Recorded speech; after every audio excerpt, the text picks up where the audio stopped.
Welcome to Solo Moms Talk TV, where we give encouragement and inspiration to single, married, widowed, and divorced moms who are raising their children solo. Leave a comment below to let me know what you think of this channel. Also, please subscribe to show your support for these brave moms.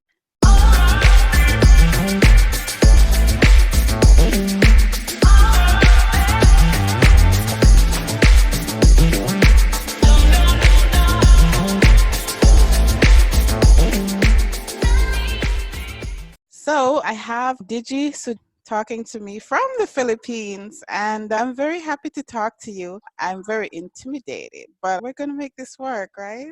Why intimidated? Let's probably start with that. Going through your profile and watching some of your interviews, and I'm like, wow, she's pretty good. I want to be just like her.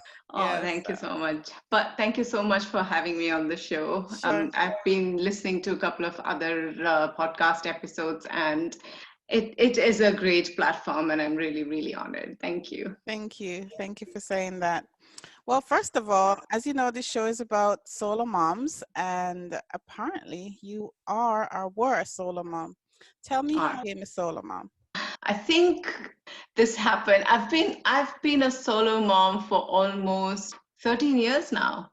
Right. So got married. It was an arranged marriage, and so I'm an Indian, born and raised in UAE. But that doesn't change the fact that we all kind of follow the same norms. We're all expected. There's certain expectations on us, no matter how modern you think you are. But you're really young. You think, to be honest, your parents always want, most of the cases, your parents do want the best for you. So they really think this is what it is. And they don't know better because they only know what has been passed on to them, right? So it's not that they are wrong.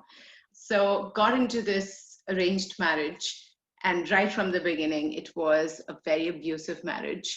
But I kept staying in the marriage, thinking that, oh, it's going to get better. And every time there would be an issue, my parents would always say, as was expected of many people, oh, a child would change everything. So I think I probably fell into the whole trap and thought, yes, a child might change everything. And that's how it started. But 5 years and 2 kids later, I decided that things are not going to change unless I make a move. It was, like I said, it was a very abusive marriage. But once the kids were born, it was not just abusive to me, but was also abusive to the kids in the sense, yeah, it was not a very good married life. And I thought, if I don't make that change now, I don't want to, because my kids won't be happy. I won't be happy. And what's the whole point of being in a relationship or a marriage just to say at the end of 10 years, oh, I stuck through, but for what was the sacrifices that you're going to make? So that's when I decided about 6 years, 5 to 6 years in the marriage to walk out with my kids, and I haven't looked back ever since. Wow. And how old were you when you got married? I think it was 2021. Okay. Yeah, 2021. 21. Yeah. All right. Okay. Right. And what has been, tell me, you have 2 daughters, right? Mm-hmm. Okay. What has been your biggest challenge in starting the journey to being a solo mom and raising 2 daughters? Tell me the challenges you had. Was he supportive of the children, even though you weren't together? That kind of thing. Actually, even while I was married, I was almost like essentially like a single mom because I had to take care of the whole house. I had to take care of. Initially, I used to work like 3 jobs. I'm an MC, I'm a host, I'm a presenter. So I've done a lot of, at the age of 13, I think I've been on stage. So that's something I've always done. But at the same time, being from a well respected, good, educated, middle class family in India, you're all expected to work. So, that comfort of having the monthly salary, something to fall back on.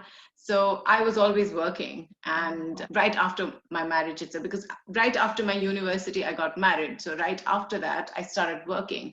And my career was something that, because since my marriage was not going well, I focused a lot on my career, and my career actually soared. So At that time, even when I had my girls, I remember I was the one who was providing for the house. I was taking care of their education, taking care of someone to help us at the home, everything. There were times when my older child, when I was pregnant with my first daughter, I remember my husband never came for any doctor's appointment, nothing, the whole 9 months. And the same thing continued when I had my second child. Only difference was when I had my second child, I would strap my older one onto the car and then drive to 2 hours to get to my doctor's appointment, drive back with my belly, go back, put her in daycare, take care of work, go back, pick her up, all the while my husband would be sleeping at home. So he wasn't really someone who was contributing in any way to the marriage or to being a parent. But from the day I walked out, I think to this day, which would be, like I said, 13 years now, 12 years, let's say 12 years, I think overall, my kids might have seen my husband 2 times, in spite of being in the same city. And these 2 times were only because the kids' passports had to be renewed. And sometimes, the law changes every now and then. And sometimes the government would be like, oh, we want both the parents to sign the documents. Those were the only times that we had to call him. And that too, I had to find out where he was. So, no, to answer your question, he's never supported me in terms of us, in terms of any financially, emotionally, yeah, physically, he's never been there. So it was just me and the girls. My Okay. family was always there. My parents were there. Okay, thanks for sharing that. So you were a married solo mom, and now you decided that you might as well do it on your own. Yes, I understand that. So what was your biggest challenge? What has been your biggest challenge in the last 13 years, given balancing career and non-traditional career as well? So My biggest challenge, I think, is something which all mothers face, guilty that whether you're giving enough time and attention to your kids or not.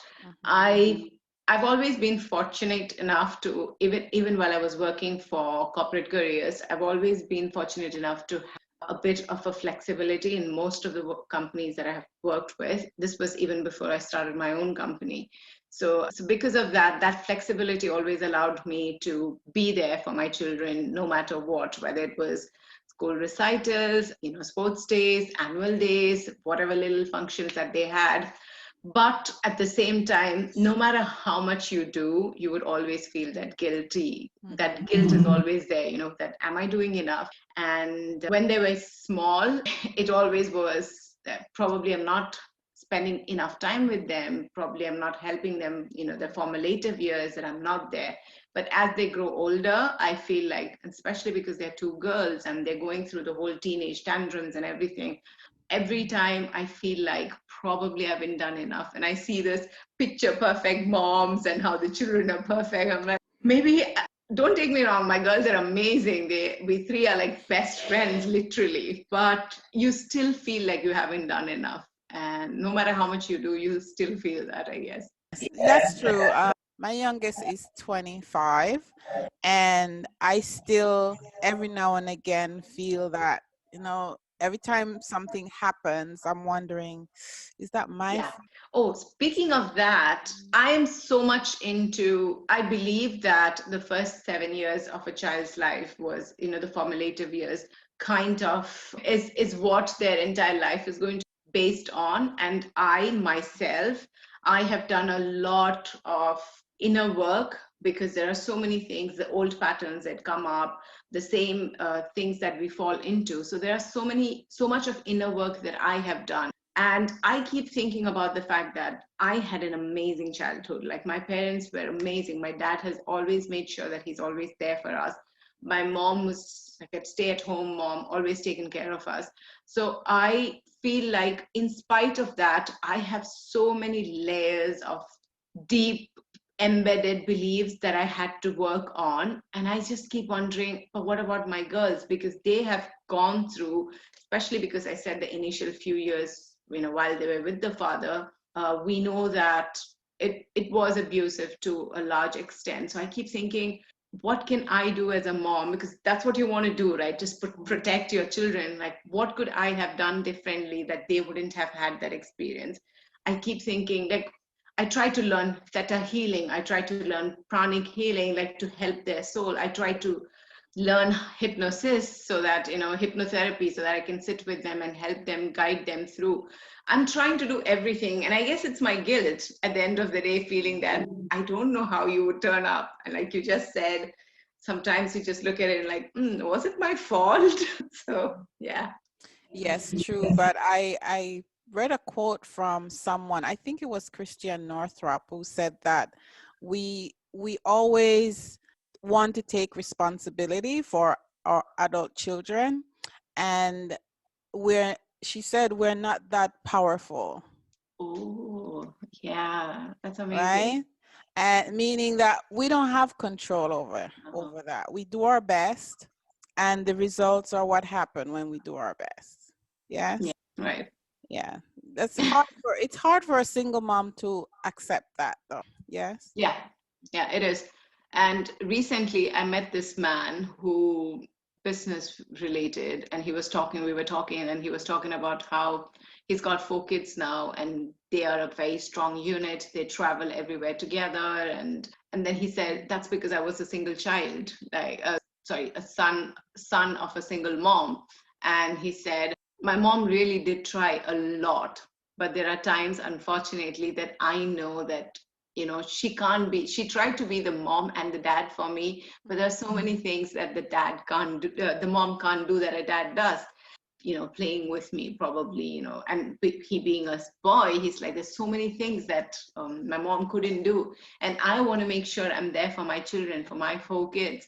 And for me, family is more priority than anything. That got me thinking, I do try to be their dad and their mom, but I know for a fact that I cannot fill in that shoes. Right. But you know what? I think I have to reach that stage where I have to believe that it's okay. I mean, that's the best you could do. What more can you do? Yes. Yes. You do your best. That's it. Yes. So always want to talk about the struggles that a solo mom face, but I also want to talk about the success. What are you doing? How are you an inspiration, right? And so I'm looking at this interview that you're doing with these women. Tell me about that work on your TV show, Women of Arabia.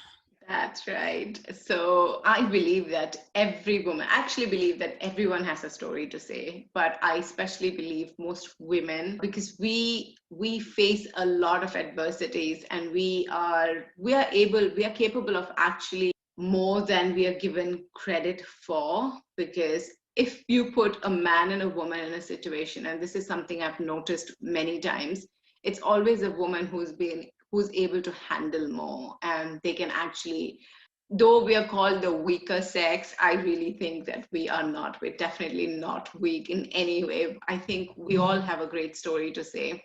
And Women of Arabia stemmed up. So that's part of my company. My company is called Pinnacle Events Corporation, and we have offices in Dubai, UAE, 2 offices in UAE, an office in India and Philippines. And this was something, when I first partnered with this company, that I had a vision. We had a vision that I wanted to bring the stories of women of the Arabian countries, because mostly people have a notion outside the Middle East that women in Middle East are not progressive, which is a wrong image that people have. Actually, women there they have more rights than even the men, which many people don't know, are not aware. So I wanted to bring out stories. We all hear about the stories of the famous people, the ones who are really famous and who've had it all. Their stories are always talked about. But there are millions of, okay, thousands, hundred thousands of women who are owners of small businesses, who are in very high positions in many companies, but their stories are never said. I met this in the course of interviewing these women. I met women who started working from the age of 13 because their father passed away, and is now handling their entire family business and taking care of their parents and everything, to women who were so clueless after they gave birth and felt like they lost their identity and didn't know how to move forward, and made a career out of it. So every woman, I felt, had a story to say and are an inspiration. So I just wanted to bring their stories to the world. And most importantly, apart from that, this whole pandemic has given me something else to look forward to. So just before the lockdown happened, I came to Philippines. So I'm actually a Dubai person. I'm born and brought up there. My kids were born there, so I'm complete. That's home for me.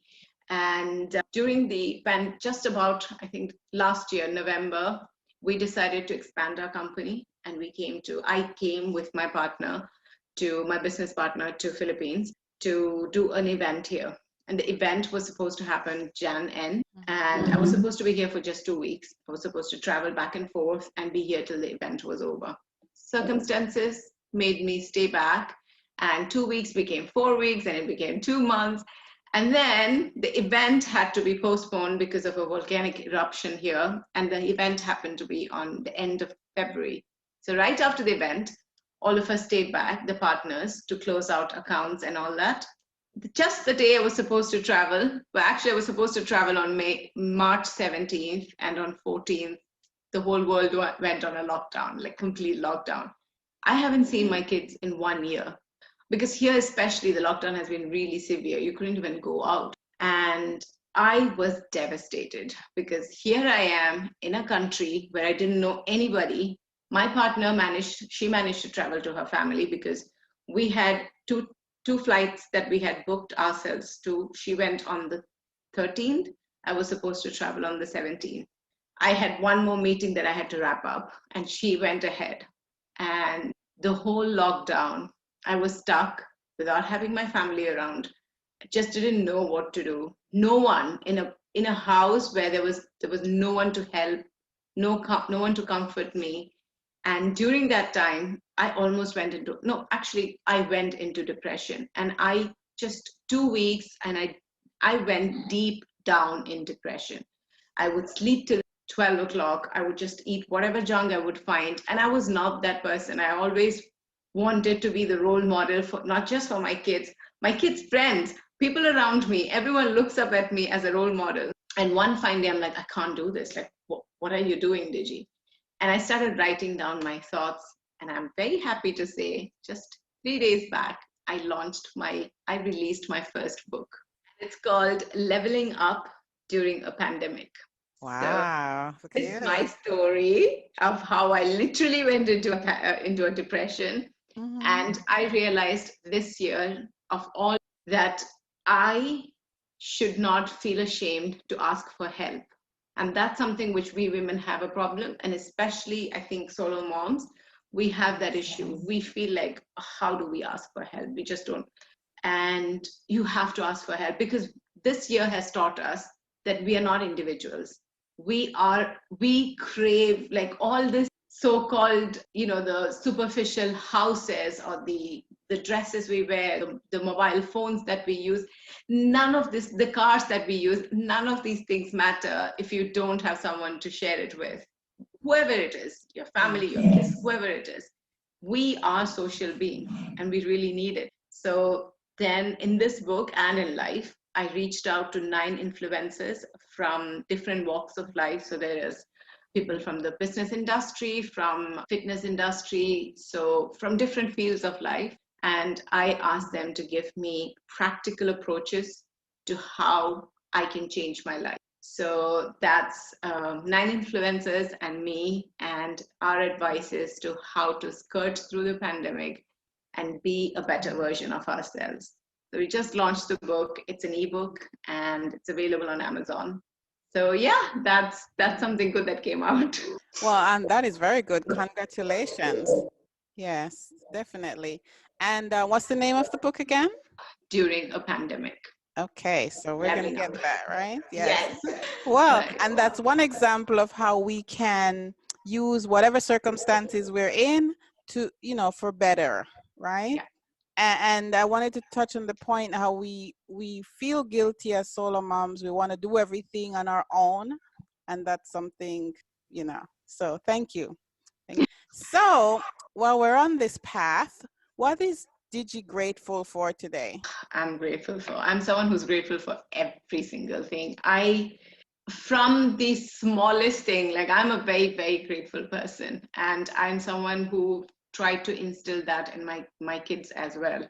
Because actually, we're never supposed to compare ourselves with anyone because we all have our own lives. But have you noticed that we in general compare our lives with people who seem to have more than us? We never compare our lives with people who don't have, as much as we have.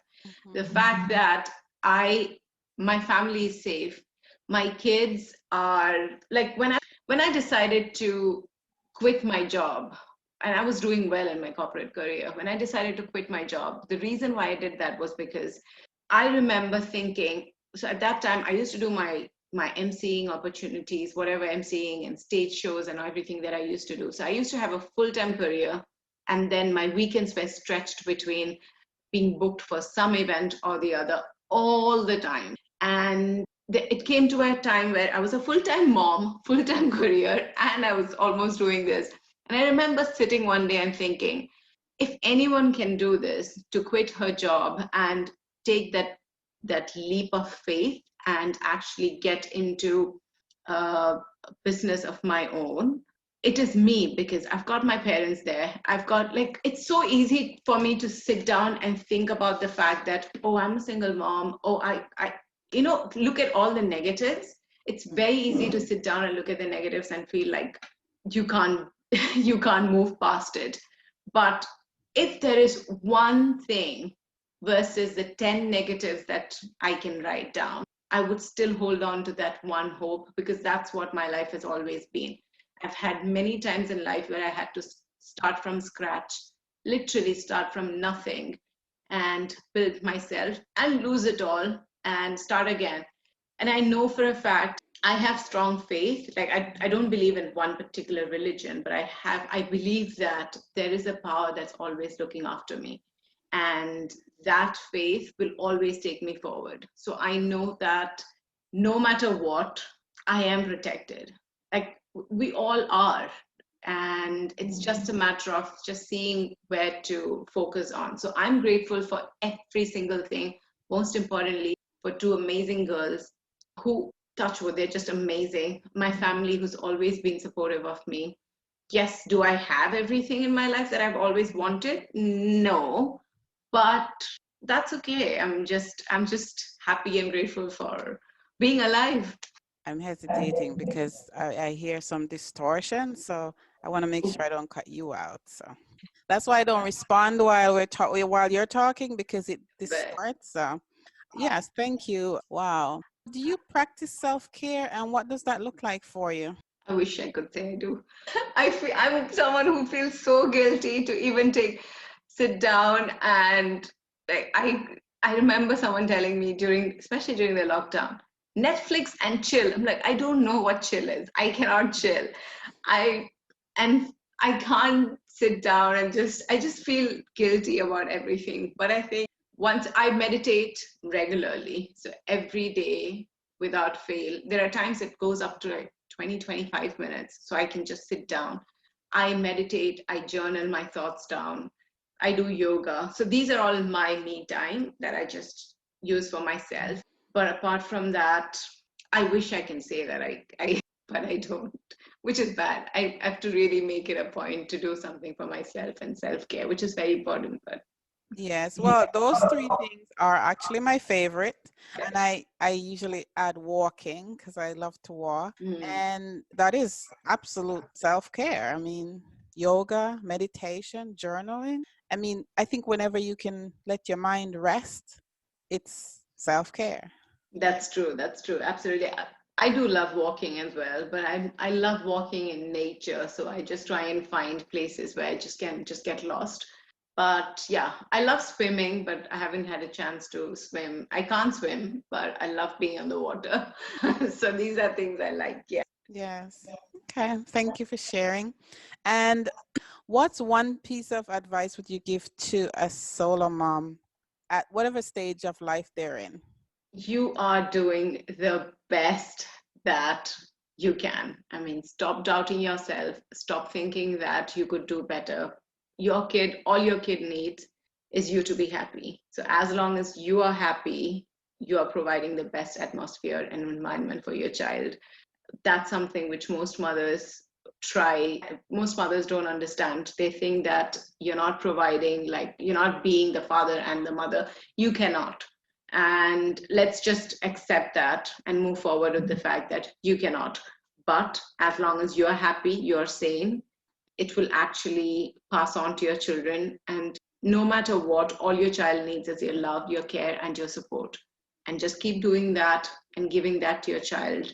That's the best you can do. Thank you. Thank you very much. Anything else you want to share your business or? Oh yeah, just the book. But yes, I'm just very happy about the book. I'm in that stage where I'm like, talking to people about the book. So if it's really practical advices, especially for, I know that so many women who read the book I've got reviews where they've said that, oh, I can relate. So many of the women feel like they can relate to this, especially during this pandemic. So if you can grab a copy, and we've placed it very, very cheap. We've placed it less than $3 because I wanted to make sure that, it's available for as many people as possible. So yeah, it's available on Amazon, and I would be really honored and grateful if you can everyone can just go and grab a copy. It'll really mean the world to me. Okay, thank you. And I'll put a link to the book in the show notes. So yes, please. yes. Okay. Thank you. Thanks, Digi, for coming and talking to me. I really enjoyed this talk. Thank you very much. Me too.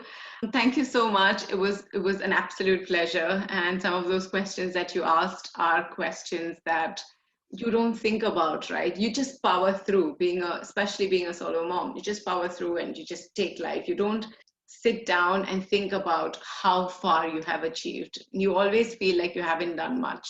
And it's nice to sit down and talk to someone and really go through the fact that, God, I have achieved so much. I have gone through so much. So it was nice. It's a big boost to my morale. So thank you for that. Oh, that's good. That's good. Thank you for saying that too.